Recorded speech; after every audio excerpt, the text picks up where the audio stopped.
It's almost the holidays. Do you have a gift yet? It's probably your mother-in-law's birthday soon.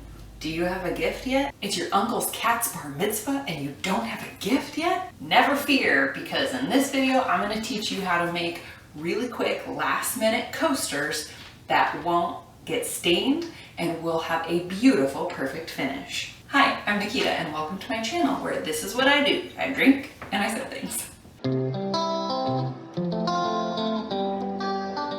All right, today I'm drinking. I'm so excited about this, you guys. It's a ginger beard spiced stout. I'm gonna tell you, this tastes like gingerbread, but not like the store-bought like gingerbread. It's like real gingerbread, you guys, but like in a beer. It's so good.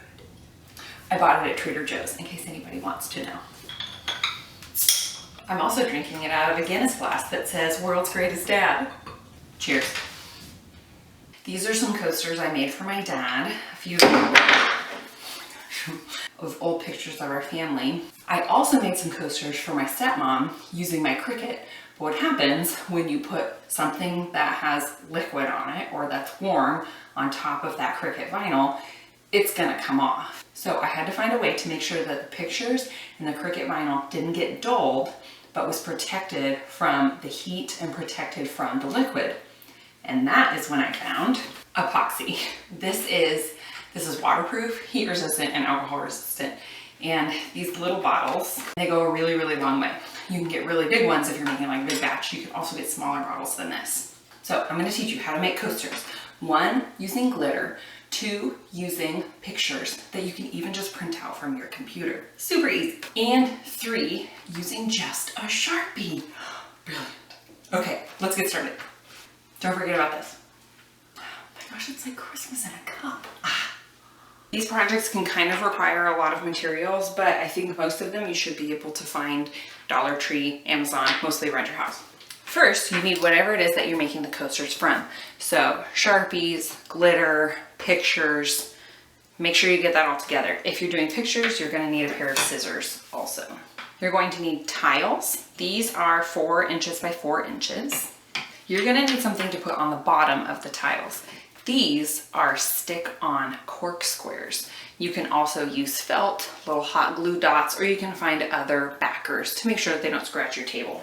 I am using clear glue to attach my glitter and my picture. You could also use Mod Podge. For that, I'm also using one of these sponge thingies to apply it, or you can use a paintbrush. I got a 2-pack of these clear plastic cutting boards from the Dollar Tree, which I'm going to use for pouring the epoxy. I'm gonna need the epoxy itself. I will link it in the description. And for applying the epoxy, I have a clear plastic measuring cup that I have sacrificed to the epoxy, along with a set of measuring spoons. If you don't have old ones that you feel like you can sacrifice, go get some from the Dollar Tree, because trust me, you're not gonna be able to use these for cooking after you're done with this. And you're also going to need some disposable cups, plastic spoon for the epoxy. All right, let's get started. First, because I don't want to make a mess, I'm going to put out one of my clear plastic cutting boards. I'm going to start with the glitter one.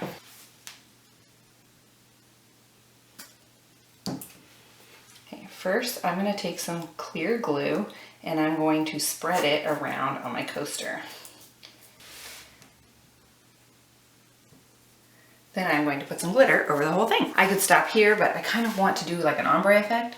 So I am going to spread some more on this half, and then some more on the bottom quarter, and then lots on the very bottom. Cool, super shiny. Now, this one is done and ready to be epoxied, so I'm gonna set it aside. Gosh, it looks like the Tooth Fairy murdered Square Man. Next, I'm going to do my picture coaster. Now, this one's gonna be a little bit more difficult to do because I can't see through this.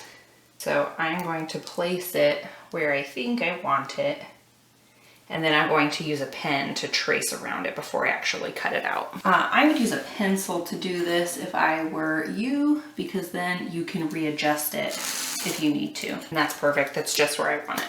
So now I'm going to cut it out, and I'm gonna cut on the inside of the line that I made so that it's not too big for the coaster. Now I'm gonna set it on top of my coaster, and I see that this side is just a little bit too big, so I'm gonna trim it down a little bit more. You probably can't see it, but there's still glitter on this mat, One of my last projects used glitter, and my husband said that now we're gonna have to burn our house down and start all over again because we're never gonna be able to get rid of it.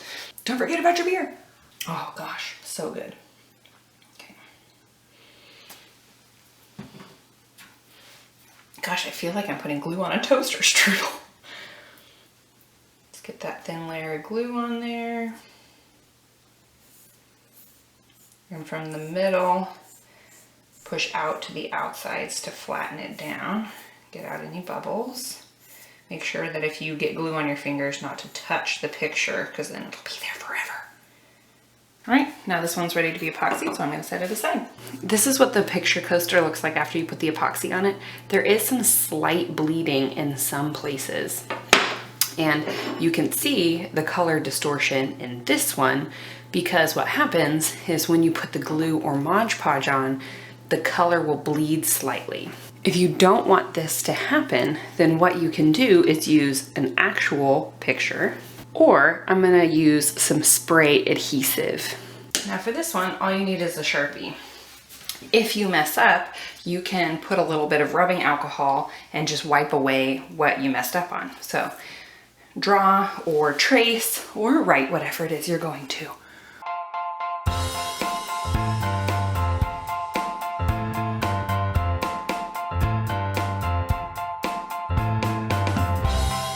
Now all of my coasters are done and they are ready to be epoxied. Now the epoxy is pretty easy to use, but make sure you follow the instructions that come with yours. Now, my instructions are very clear that you need to have exactly equal amounts of resin and hardener. If you don't, if you mess up the 1-to-1 ratio, then your mixture will end up drying too sticky or it'll be too soft. So you need to make sure that it's 1-to-1. That's why I have these tools I have sacrificed so I can make sure it's the same amount when I measure it. They're also very specific about having 2 different containers and about how long you're supposed to stir them. When I use a spoon, I generally have a second spoon because I scrape off and keep going, but you need to have 2 different stirring utensils, 1 for each cup. I am going to make 2 tablespoons because I'm only making 3 coasters. So I'm going to do 1 tablespoon of the resin, then 1 tablespoon of the hardener.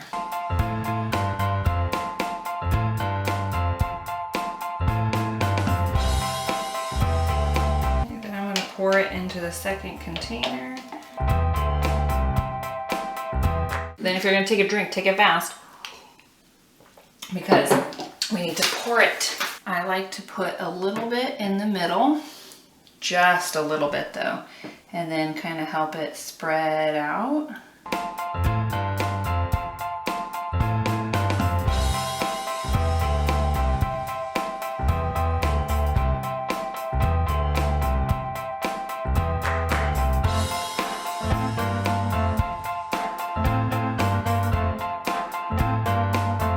Seriously, it will look like you need more, but just keep spreading.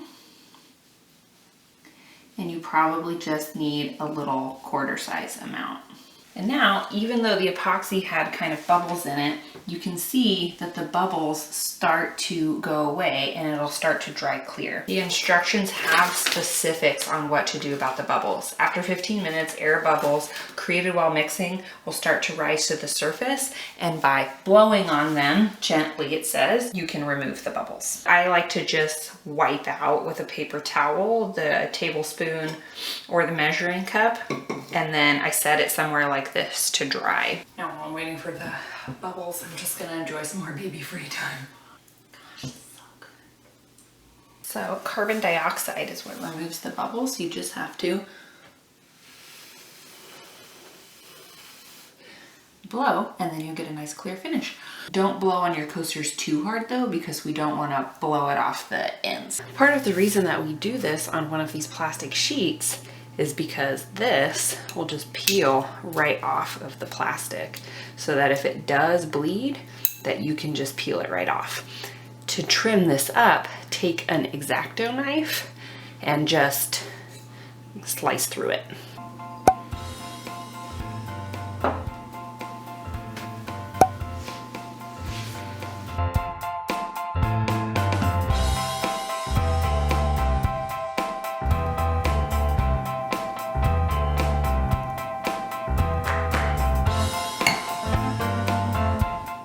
you have these great coasters to adorn your table or give away as a last minute gift. I should probably use one, shouldn't I? And I hope you enjoyed this video. And if you did, I would appreciate it if you would like and subscribe, and then stick around so that you can drink along and sew along with me on my next video. Thanks for watching.